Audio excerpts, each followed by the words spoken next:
Hey everyone, Sean here, bringing you another video showing off the latest addition to my collection.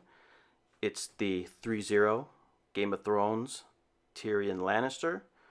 I got this figure about a month or so ago. I've had it for a while.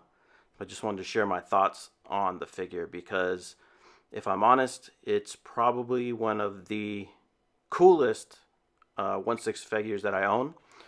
I mean, when I got it, it just instantly went up to one of the top figures that I have in my collection, one of my most prized figures, because I think this is a figure that even if you're not a fan of the show or have not seen the show or are not a fan of the books, this is a figure, if you're a 1/6 collector, should own this figure and should have it in your collection. And I'll touch more on that later in the video. Right now I just want to show off the outfit. But what we see here is just the figure, how I have it on the shelf, how I'm going to be displaying it. And what you see is pretty much what you get. This is a very bare bones figure, but at the same time, you do get a lot for your money. It's a very one-of-a-kind figure.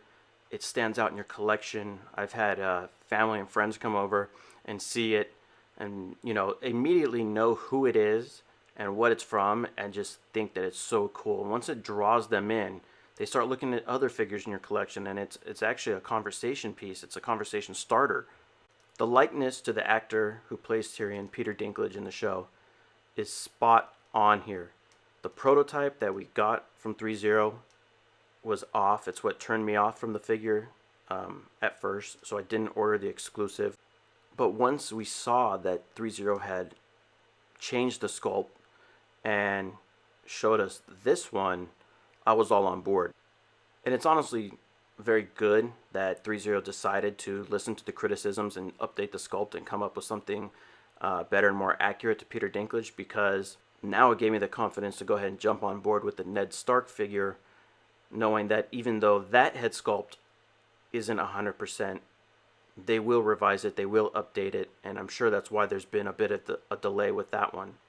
But going on to the figure at hand, I want to talk about how well they've done the clothing on this figure. There's multi-layers, mixed medias. You have some pleathers or leather-like material. You have some very soft fabrics. You have metal buckles, both on the tunic and the belt.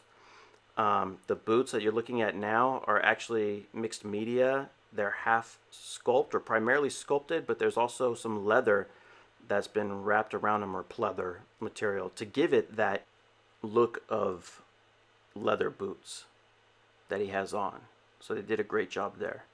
Here, just showing off the back side of the figure. The stitching is very nice. The patterns on the tunic are really well done and fairly true to the show. I know it's not 100% accurate, but I don't think they could have done it any better in this scale. It's awesome. Really, ThreeZero needs to tip their cap on this one, because they've made me a believer of everything they're making. Showing off the accessories, you don't get much, like I said. These are the only accessories that are not being used, and it's just two relaxed hands. You get a left and a right. A lot of people complain about the sculpt on these being kind of rough. I have to agree, they are.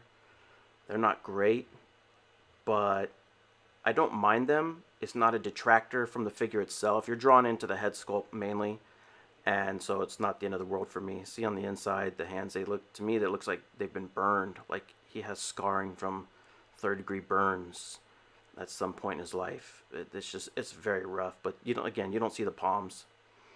Here we have his book. She's currently reading An History of the Great Sieges of Westeros by Arkmeister, and I'm not even going to be able to pronounce it. You can try yourself.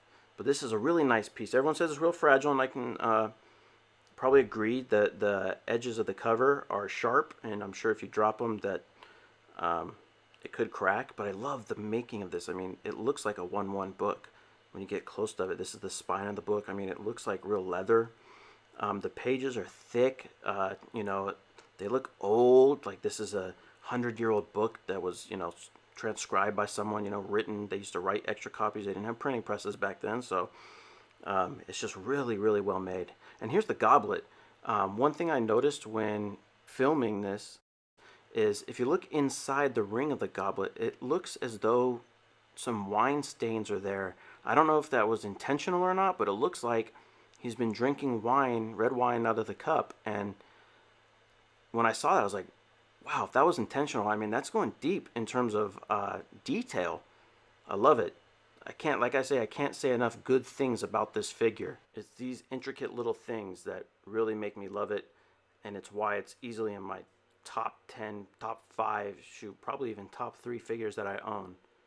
And real quick here, just showing a quick side-by-side comparison of how Tyrion looks next to a normal 1/6 scale figure. This is my Roman General Maximus using the ACI gear that came out, and the recasted Jor-El head on eBay, made to look like General Maximus, which was actually a pretty fun figure to put together. But that said, this is Tyrion.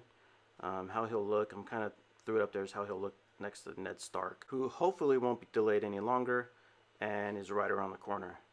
So as always, thanks for watching. Let me know what you guys think of Tyrion.